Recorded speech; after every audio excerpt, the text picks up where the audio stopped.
You can see my flag. Cool. So my still newish friendship with Dorothy began after randomly purchasing her autobiography in a bookstore in Melbourne. 2 months later, I was on a solo journey to the States, and I was on the plane. I was like, Lord, if the Catholic worker movement that she founded is still active, because the internet is not really giving me much information, just take me, basically. And then I landed in Phoenix, Arizona, and it so happens that this beautiful man that opens the hostel door was himself deeply connected to the Catholic worker, although he didn't actually realize it. And for those that are here from Food Not Bombs, this is also the hostel where I discovered Food Not Bombs, although I didn't actually participate because I had some phone SIM card issues.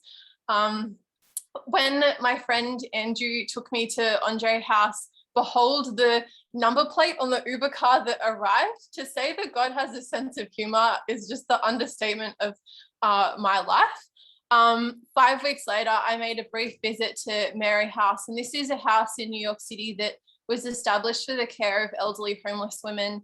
And it's the place where she spent much of her later life and died. A few days later, I got back to Australia and I messaged a random boy on Facebook and said, I'm coming to visit.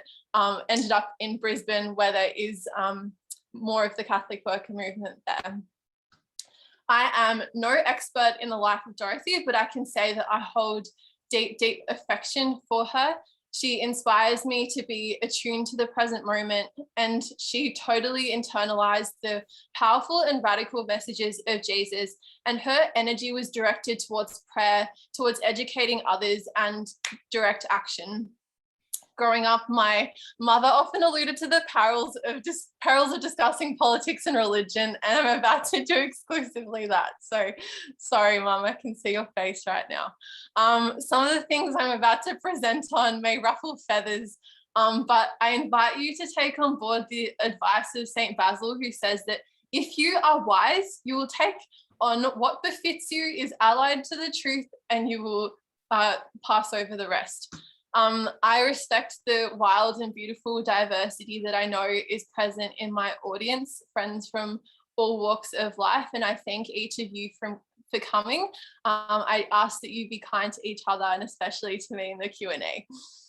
I've divided this presentation into 5 chapters of varying length. I'll give a brief summary of Dorothy's wild adventures on this side of heaven and touch on some key aspects of her life that we can meditate on today. So the Sermon on the Mount and her radical commitment to them, the necessity of taking personal responsibility in our lives, the ingredients for a revolution of the heart, and matters related to her canonization.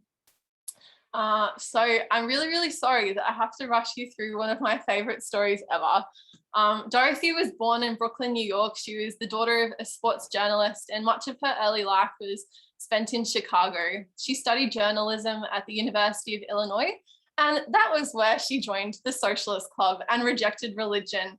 And a major reason for this was because she didn't see so-called religious people working to see an end to the poverty that had alarmed her for so much of her life. She, like many others, maybe some of you here today, held that religion was a prop for the weak, as Marx, I think, describes it, an opiate for the masses.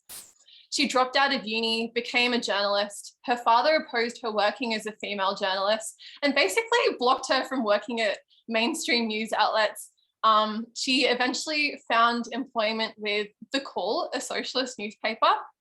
At age 20, she was arrested alongside other suffragettes at the White House for campaigning for votes for women, but also opposing the harsh treatment of imprisoned suffragettes.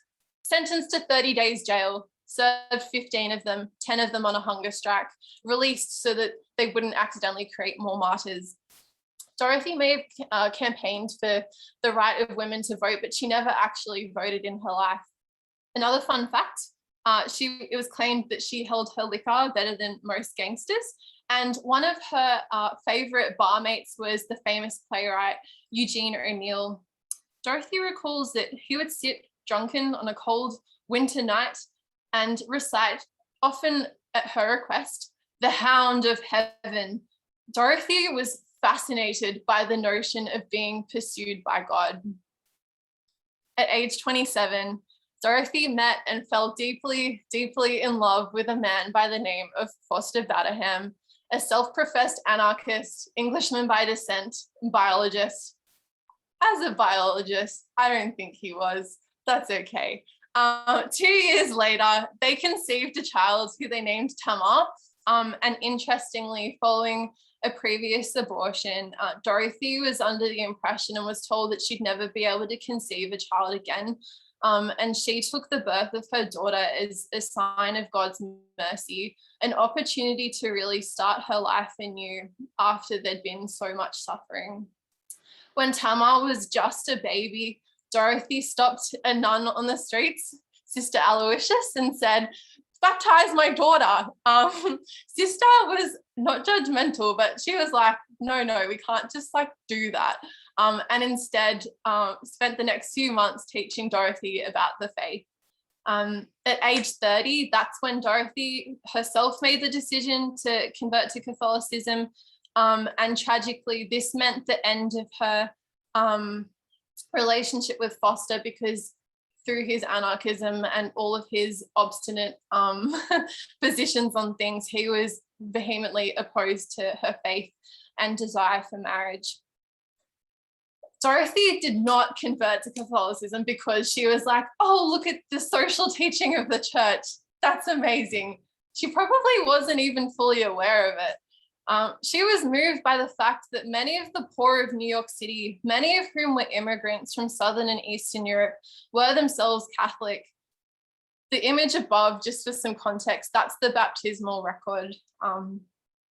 In her autobiography, Dorothy explains that she saw the church actively and passionately caring for people through hospitals, orphanages, care for the aged, but it appeared silent in challenging the systems that made this kind of charity necessary. She said that charity was a word to choke over. And just to be clear, this is charity in like the more contemporary sense of the word, not charities in caritas and like the highest form of love. She became a journalist after her conversion for a few different, although liberal Catholic magazines. In December of 1932, she was sent to report on the Hunger March for the Unemployed, which was in Washington, D.C., organized by the Communist Party. She wrote about how the marchers were unemployed, union workers in the textile mills, mines, factories, people who had lost it all and had nothing to lose but their chains, as the Russian slogan has it. She had a bit of like dissonance in her, where she was like, I don't really want to be reported. I want to be back like with the workers. And so on this trip, it was the 8th of December. Many of you would know this is the Feast of the Immaculate Conception. She went to the Shrine of the Immaculate Conception, and in the crypt, she offered up a prayer which came with tears and anguish, that some way would open up for her to use the talents that she possessed for the poor, for the workers. She lit a candle and she left. She returned home to New York and soon found that a man by the name of Peter Morin, himself a worker and deeply passionate about Catholic social thought, was kind of following her around. He'd been reading what she'd been writing. And this is a man who had a vision to create a new society within the shell of the old, a new philosophy that's actually a very, very, very old philosophy, but so old that it actually looks new. Peter and Dorothy together founded the Catholic Worker Movement. It began with a newspaper, the Catholic Worker, deliberately named similarly to the Daily Worker, the newspaper of the Communist Party. Dorothy wrote most of the first issue herself. It was launched on May Day, a day very important to the workers, and also the Feast of St. Joseph the Worker. There were stories on child labour, racial discrimination, a list of upcoming strikes for those in support of the labour movement. It also asked the question of whether it was possible to be radical and not atheist, a question that I'm particularly interested in too. A key feature of the newspapers were Peter Morin's easy essays, an excerpt of which is on the slide. For a bit more context, this was all happening during the time of the Great Depression. More than 10 million Americans faced unemployment, and in New York City alone, there were tens of thousands of people living on the street and basically no support there available. The newspaper spread far and wide, and one day a young woman came to approach Dorothy. "Where is the support? Where is the hospitality? You wrote that if Jesus says you have 2 coats, give one of them away." This was a moment of deep conviction for Dorothy. How can you keep writing about hospitality so prolifically and not actually practice it? It wasn't long before a 7-room apartment was rented, and thus began the houses of hospitality. Houses of hospitality are places where those who are hungry are fed, the homeless are sheltered. Anyone who enters is treated as a guest with the utmost respect. They're a place where people can feel human, feel like equals. Pictured in the center is the beautiful Dorothy Day House in sunny Brisbane, so shout out to any of the residents that are here today. Peter Moran saw that in the Middle Ages, it was actually an obligation of the bishops to provide houses of hospitality to the wayfarer. He also said that people will have to go back to the land. The machine has displaced labours. The cities are overcrowded. The land will have to take care of them. Peter also had a vision for establishing farming communes, agronomic universities, he called them. Places where scholars become workers, workers, scholars. There'd be a philosophy of work, a sacramental attitude towards life, property, and community. Other fundamental tenets of the Catholic worker are voluntary poverty, manual labour, a spirit of detachment from all things, a sense of the primacy of the spiritual, which will make other things easy. To Dorothy, hospitality was very much connected to pacifism and opposition to war. To welcome any person as Christ would mean that we first have to disarm our hearts, quite a radical concept. From the outset, the Catholic worker movement was staunchly pacifist, and over several decades, Dorothy was involved in many anti-war, anti-nuclear weapons protests and acts of civil disobedience, a term which I think most of us are aware of by now, given the lockdowns. Dorothy vocalized opposition to the preparedness for war, which now goes on at an unprecedented scale and has featured prominently in all of our Australian headlines with the whole submarine shenanigan.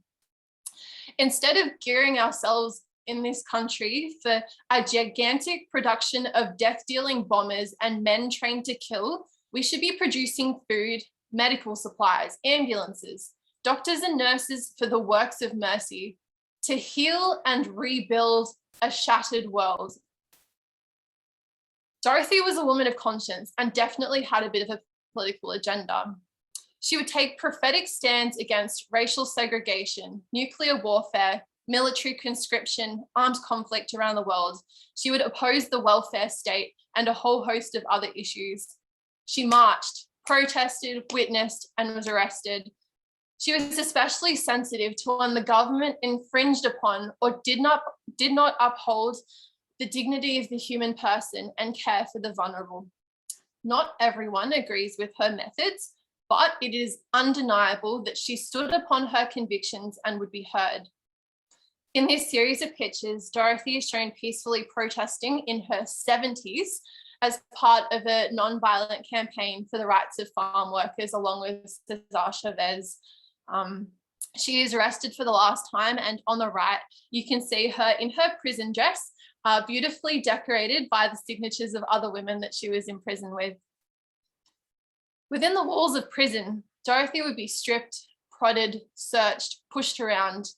She felt that she had just enough of it to teach her to suffer more keenly over the plight of the prisoner, sustained by prayer and prayer and prayer and fasting and vigils and marches.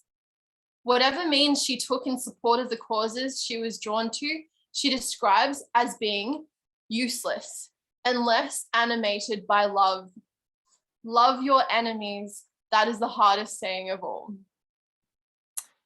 Fun fact, at one point, the cardinal at the time asked Dorothy to remove the word Catholic from the Catholic worker.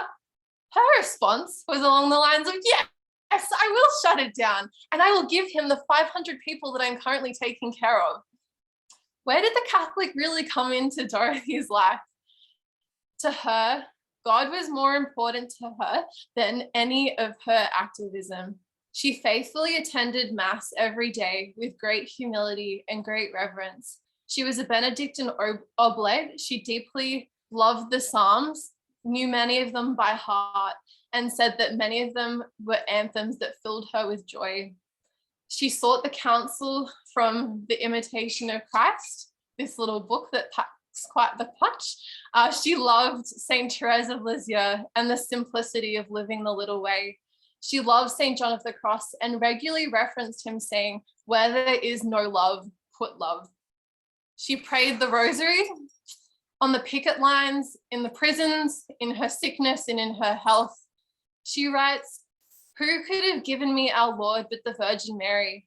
It was easy to pray to her, repetitious though it may seem. Saying the rosaries I did so often, I felt that I was praying with the people of God who held on to the physical act of the rosary as a lifeline."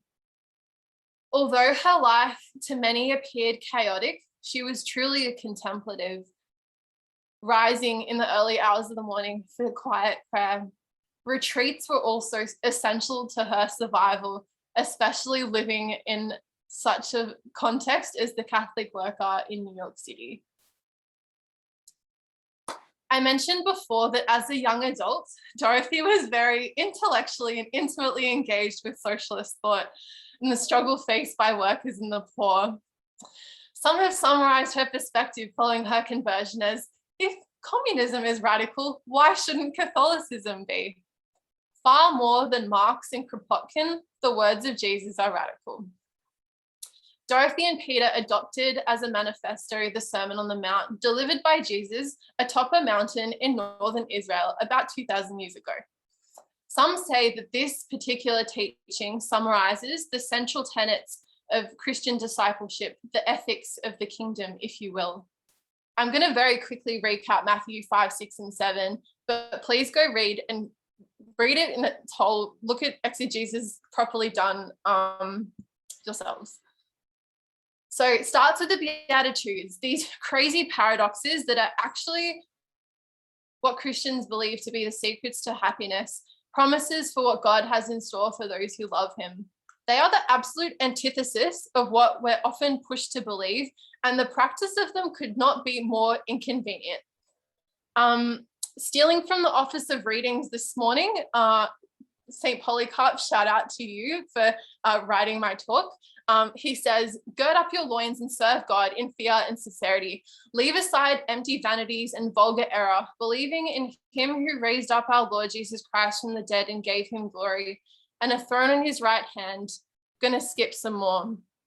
"Now he who raised him from the dead will also raise up us if we do his will and walk according to his commandments and love the things which he loved. If we refrain from all unrighteousness, covetousness, love of money, evil speaking, and false witness. If we do not render evil with evil, abuse for abuse, blow for blow, or curse for curse. But if we remember what the Lord taught when he said, 'Do not judge that you may not be judged. Forgive and you will be forgiven. Be merciful and you will receive mercy. For whatever you measure out to other people will be measured out to you also. Blessed are the poor and they who are persecuted for righteousness' sake, for theirs is the kingdom of heaven.'" Jesus also says, "Love your enemies and pray for those who persecute you." Probably the last thing that any of us want to do when we feel hard done by. Jesus also is like, quit making a show of all your good actions. Don't let your left hand know what your right hand is doing. He teaches us that our Father, a prayer par excellence, which perfectly models how we are to pray in close, intimate relationship with God, receptive to his grace, needed to do the work that's needed to be done today, sorrow for where we've fallen, done wrong,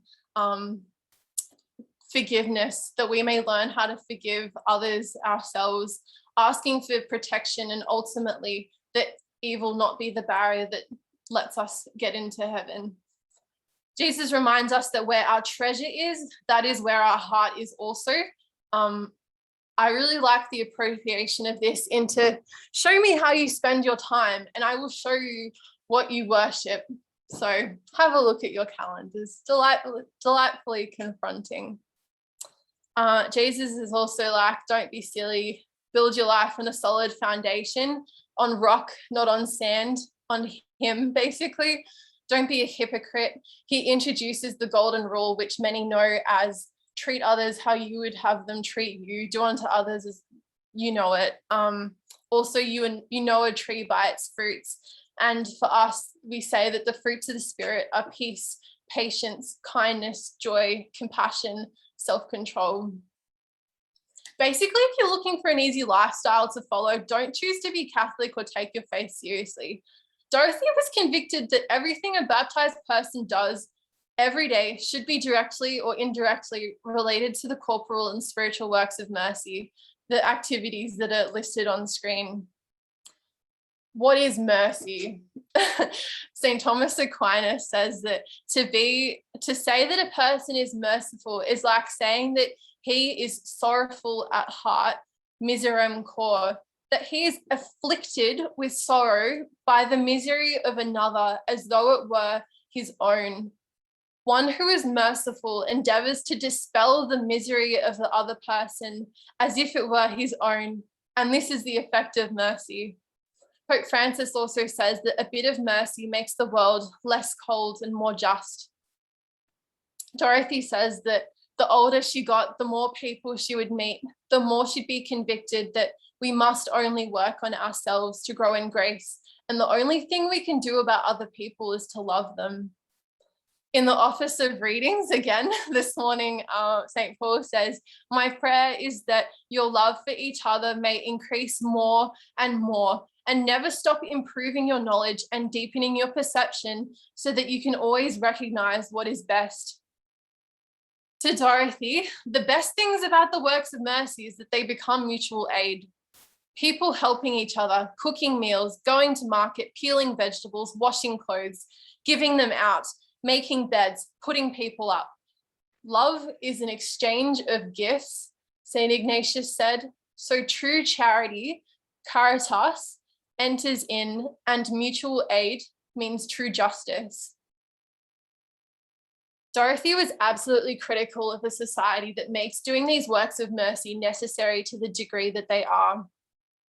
Coming back to that anti-war stuff, Dorothy writes, you just need to look at what the gospel asks and what war does. A great comparison we all need to make. The gospel asks that we feed the hungry, give drink to the thirsty, clothe the naked, welcome the homeless, visit the prisoner, and perform works of mercy. War does all the opposite. It makes my neighbor hungry, thirsty, homeless, a prisoner, and sick. The gospel asks us to take up our cross. War asks us to lay the cross of suffering on others. The 25th chapter of the Gospel of Matthew was also close to her heart, specifically connecting her love of Christ to the service of others in their hunger, thirst, loneliness, nakedness, imprisonment. Whatever you did to the least of these brothers and sisters of mine, you did for me. We have an obligation to see goodness and beauty of others, to see Christ in them. We see their dignity and affirm that they are made in the image and likeness of God. Dorothy has remarked that those who cannot see Christ in the poor are atheists indeed. If you think that this is wild, last year on Zoom, our own Archbishop mentioned that there are many people in the pews who claim to be Catholic, but in practice are atheists. This beautiful piece of art was made and donated to the Catholic worker by Fritz Eichenberg. It's called Christ of the Bread Lines. We may not be spending time in soup lines, but we are in supermarket lines, in group chats, on Zoom calls, vaccination debates on social media, in our families, workplaces, volunteer groups. Chapter 3, personalism. Many philosophers have written about this idea that persons are not to be used, but to be respected and loved. Personalism was not a new notion proposed by Peter or Dorothy. JP2, who many of us love dearly, writes in his book, Love and Responsibility, a person cannot be treated as an object and cannot be treated as a means to an end. A person is a good towards which the only proper and adequate attitude is love. The specifically Christian flavor of personalism says that we are responsible for Jesus suffering in the person in front of us. It is radically different way of living from the rugged individualism, competitiveness, profit motive that our society can often thrive or thinks it thrives on. Peter and Dorothy and our Archbishop this morning referenced Tertullian, who documented that in the first few centuries of Christianity, pagans would say about Christians, see how they love each other. The love of God and neighbor was characteristic of the first Christians. This love was expressed through the works of mercy. To feed the hungry, clothe the naked, shelter the homeless, instruct the ignorant as a personal sacrifice was considered by the first Christians the right thing to do. To put all of this in simpler terms, we are responsible to and for each other. We are our brother's keeper. I need water. The quote atop the painting on the right reads, "The biggest mistake sometimes is to play things very safe in this life and end up being moral failures. To be responsible is to be just. This means that we affirm the inestimable, inalienable dignity of every single human person that we encounter. This means, as anarchists will put it, to practice mutual aid, to practice sacrificial love, a love that actively pursues what is good for the other." This concept of personalism is absolutely radical, and I personally think it's one of the most brilliant forms of protest against the rampant nihilistic individualism that is pervading our culture today. How might this apply to the church? One may ask the Lord, when did we see thee hungry? When did we see thee naked? People either plead ignorance or they say, it is none of my responsibility. But we are members of one another, so we are obliged in conscience to help each other. The parish is the next unit, and there are local councils of the St. Vincent de Paul Society. Then there is the city and the larger body of charitable groups. And there are the unions where mutual aid and fraternal charity is also practiced. But now there is a dependence on the state. Hospitals once Catholic are subsidized by the state. Orphanages once supported by Catholic charity receive their aid from community chests. And when it's not the state, it's bingo parties. Dorothy wrote this in New York City in 1945, and to be honest, it doesn't look all that different from my own experiences of the church growing up.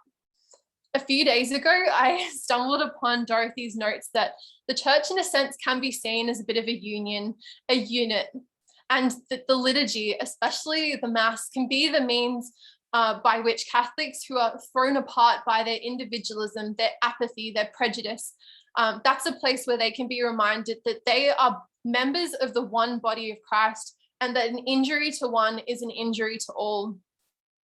Dorothy then goes on to theorize why Nazis, communists, and fascists had so much success in making clear that people are bound together by a common philosophy, a common purpose. She concludes that the Christian faith is stronger than death, its philosophy firmer than flesh, and the spread of the kingdom of God upon the earth more sublime and more compelling. We therefore have a responsibility to pray, act, and sacrifice together for Christ the King, for the spread of his kingdom and the salvation of the world. When talking about personalism, one of the questions that some may naturally ask is, if we were to take responsibility, what would happen to the state, the government? Part of Dorothy and Peter's mission was to promote the practice of personal responsibility, mutual aid, as distinct from state or government responsibility. Dorothy totally believed in the inverted pyramid that is the church's hierarchy of service, yet she also described herself as an anarchist. But her anarchism lied in personalism, building a society based on the works of mercy and mutual aid, not waiting for others to take change. Her anarchy was not a formula for chaos, just to throw that in there. Dorothy writes that people always fall back on the phrase, "It is the system." We need to change the system. We need to overthrow not the government, as the authorities are always accusing communists of conspiring to teach to do, but this rotten, decadent, putrid industrial capitalist system which breeds such suffering in the whited sepulchre of New York. This whited sepulchre is a reference to Jesus talking to the scribes and Pharisees saying, "Woe to you, scribes and Pharisees, hypocrites, for you are like whitewashed tombs, which on the outside look beautiful, but inside they are full of the bones of the dead and all kinds of filth." Words of Jesus, kind and gentle Jesus. Dorothy exclaims that we are living in these times of tremendous failure, of man's sense of responsibility to what he is doing. He relinquishes to the state. He is not obedient to the promptings of his own conscience. Dorothy wrote that Jesus Christ, Son of God, maker of heaven and earth, lived for 33 years in an occupied country. He didn't lead any underground movement. "Of course," he said, "render unto Caesar the things that are Caesar's." We have heard that often enough. But St. Hilary interprets that to mean if we have little of Caesar, we don't have to render much unto him.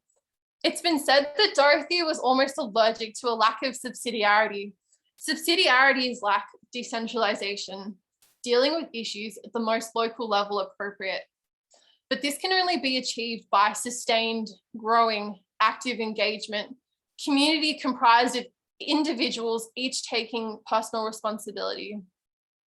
Dorothy was also regularly quoting Fyodor Dostoevsky, one of her favorite authors, who said that love in action is indeed a harsh and dreadful thing compared to love in dreams.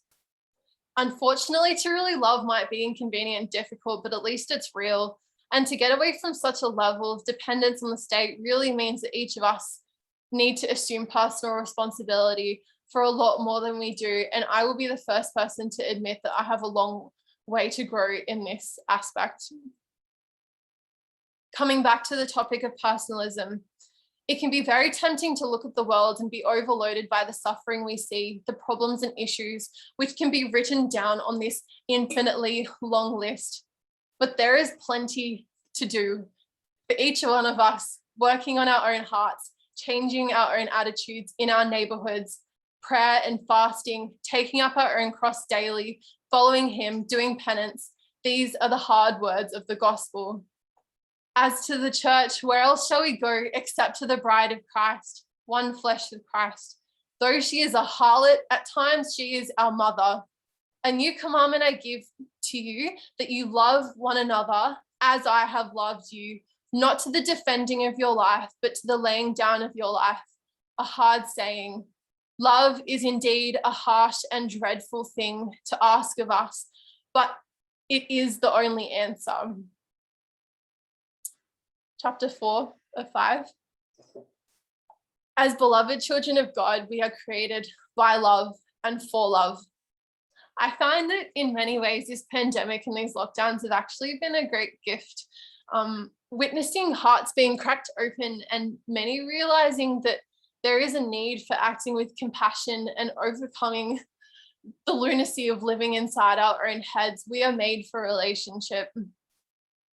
Dorothy often spoke of the long loneliness, and this is an allusion to the inevitable emptiness that we will feel as we hunger after the true, the good, the beautiful, a deep ache and a feeling that we were made for more, ultimately for God.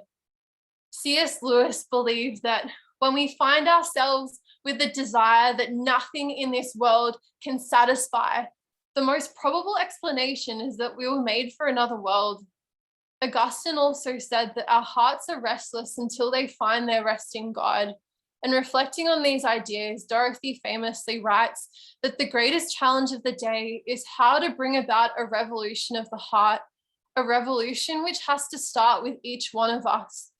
We have all known the long loneliness, and we have learned that the only solution is love, and love comes with community.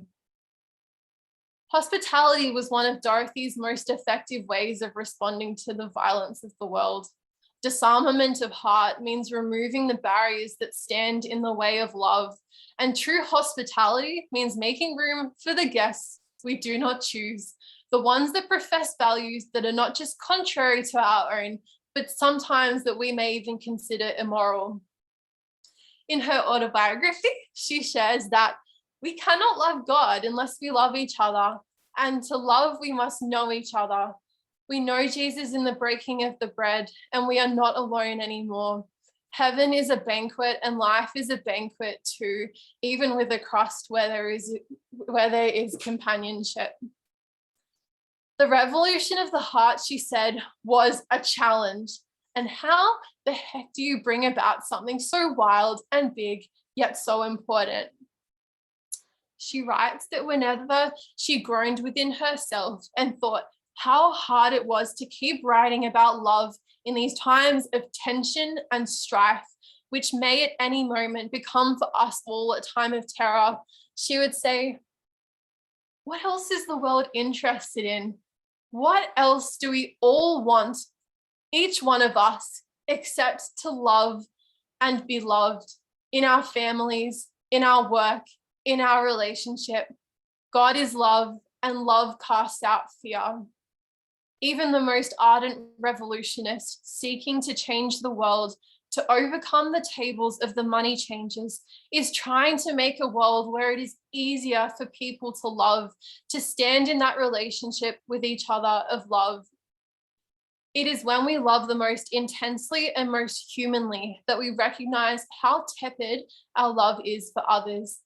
The keenness and intensity of love brings with it suffering, of course, but joy too, because it is a foretaste of heaven. So, intensity of love. She then goes on to say, Christians, we need to be at the forefront of this movement of love. Pray for that day when there are no more tears, yes, but work now to love intensely, not just when tragedy strikes, as it will and soon, but now. Love your families. Mother Teresa says that it's the best way to promote world peace. Love your neighbors, not just your everyone is my neighbors, but the actual people on your street, especially the ones who are different from you. Stop analyzing whether you agree with the way they live and just bake them cookies. It's not sacrificial love exactly, but it's a start. Nothing matters as much as loving people in real, tangible, self-sacrificing ways.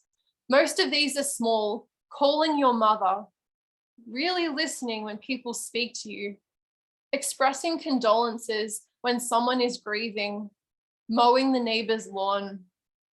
But a lifetime of little acts of love become shot through with the life of God, and the people you touch will have a much easier time believing that he will wipe away every tear if they've felt his love through you.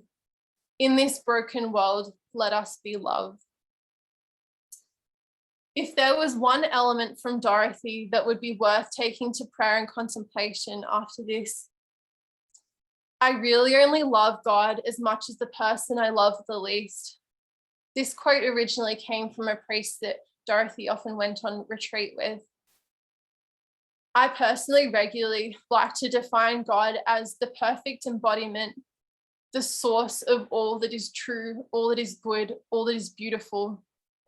The way that I am as a person, the way that I am with the person I love the least is the reflection of my conviction, my sincerity in pursuing what is true, what is good, what is beautiful, ultimately God. And I know that I have a long way to go. I first came across this quote in 2016 at World Youth Day in Poland. That was my only encounter of Dorothy before her autobiography, and it still triggers me. Dorothy loved to emphasize the intrinsic relationship between love of God, love of neighbor. Towards the start of this presentation, I mentioned that the first issue of the Catholic Worker asked the question, is it not possible to be radical and not atheist? Dorothy's faith alienated her from her fellow radicals. mostly because of her conviction that what was needed was not a violent revolution, but a revolution of heart, most perfectly expressed by loving others as God loves us. Many people, I suspect some of you here today, find her politics inconvenient and offensive. Many radicals thought her faith was oppressive and absurd. Something I particularly love about Dorothy is her radical pursuit of consistency between her life of faith and her commitment to nonviolent direct action, mutual aid, following a program laid out in the Gospels. Her heart was totally surrendered to the Lord, willing to sacrifice seemingly everything for love of others, especially those who are marginalized. She never tired, really, to keep doing what she believed to be right. Maybe she groaned and was frustrated. She was only human, but she persevered. Final chapter of my presentation, the most brief one too. You'll be relieved to hear. Dorothy famously remarked, "Don't call me a saint. I don't want to be dismissed so easily." Throughout her life, there were many instances of people putting her on this pedestal as the word of her work started to travel around. People came to meet the famous Dorothy Day. Religious sisters even came to her doorstep to confirm the rumors that she was living on the Eucharist alone. It's a fun story because Dorothy's response was to put out her cigarette butt and go, "Heck no." Dorothy's mission was not to draw attention to herself, but to serve. Through the paper, the point was to encourage people to do the same, to realize, as Father John likes to mention, that the social teaching of the church is part of the core moral teaching of the church, and it's not a fun optional extra to do during Lent with prayer, fasting, and almsgiving put in your habit trackers.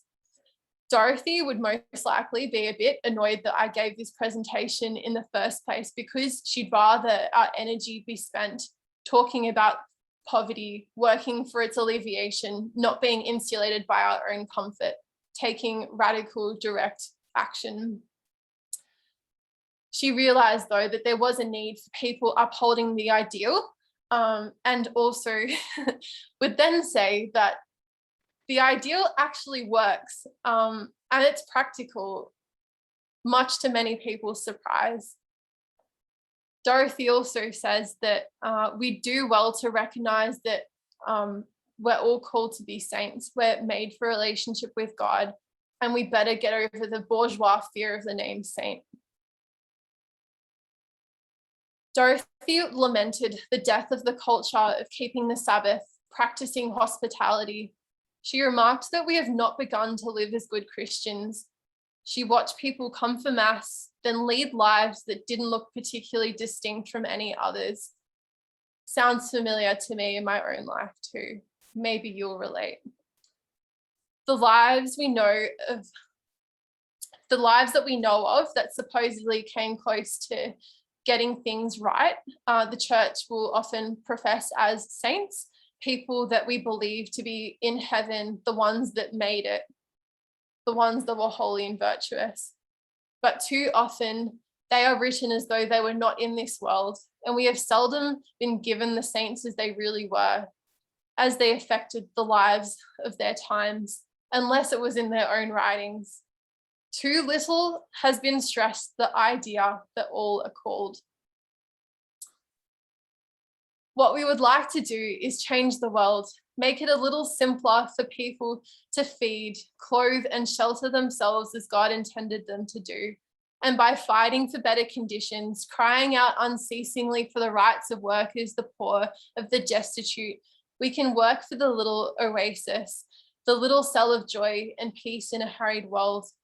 Death is something that's guaranteed for all of us, and life is precious, this practice ground where we are given such opportunity to use what talents we have, resources of mind and body, to so order the present that the future will be different, and to try and make this world, as Peter Morin said, a place where it is easier to be good.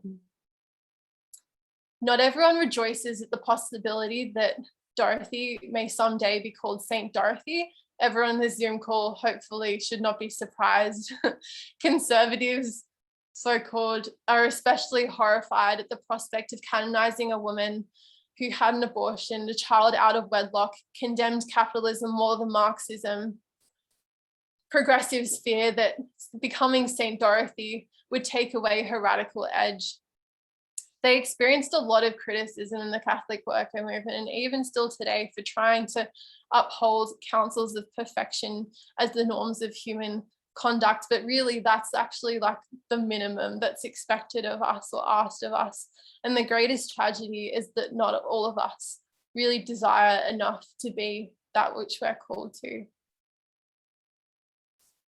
I hope this works. I always say, if you start praying and saying, Lord, what will you have me do? Prayers are answered, and you find yourself doing a lot more than you ever thought you were going to do, getting yourself involved. And another one. Whoa. I always say, if you start praying... Well, I think if you take the Lord's words, you'll find they're pretty rigorous. The Sermon on the Mount may be read with great enjoyment, but when it comes to practicing it, it really is an examination of conscience to see how far we go. At Dorothy's funeral, the cardinal presiding acknowledged that he didn't always agree with Dorothy, but he stated very simply, where you could hear a pin drop, that they may have had a saint in their midst. The cause for her canonization, which is basically how a person goes from dead to saint, whoever, was initiated by Cardinal O'Connor. The Vatican approved and said, like, yes, use your energy to check that she was in fact a woman of holiness and virtue. The canonization process is super complicated. Google it if you're interested. Also look at the website. It's impossible to do justice to a person so complex as Dorothy.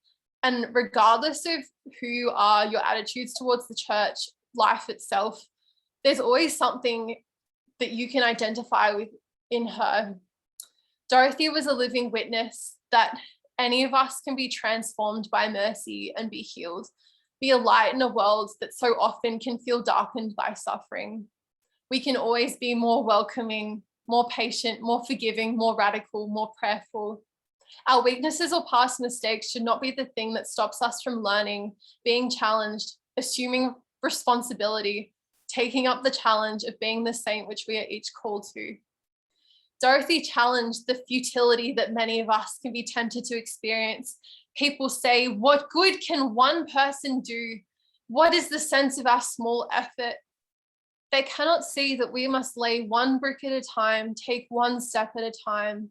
We can be responsible only for the action of the present moment. We can beg for an increase of love in our hearts that will vitalize and transform all our individual actions, and know that God will take them and multiply them as Jesus multiplied the loaves and fishes.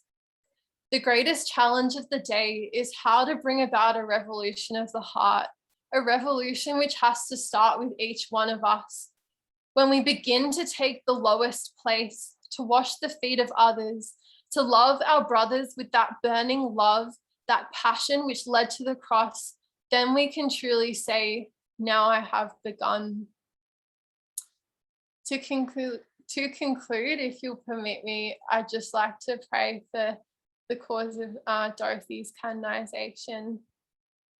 Merciful God, you called your servant Dorothy Day to show us the face of Jesus in the poor and forsaken. By constant practice of the works of mercy, she embraced poverty and witnessed steadfastly to justice and peace. Count her among your saints and lead us all to become friends of the poor ones of the earth and to recognize you in them. We ask this through your Son, Jesus Christ, bringer of good news to the poor. Amen. That's all, folks.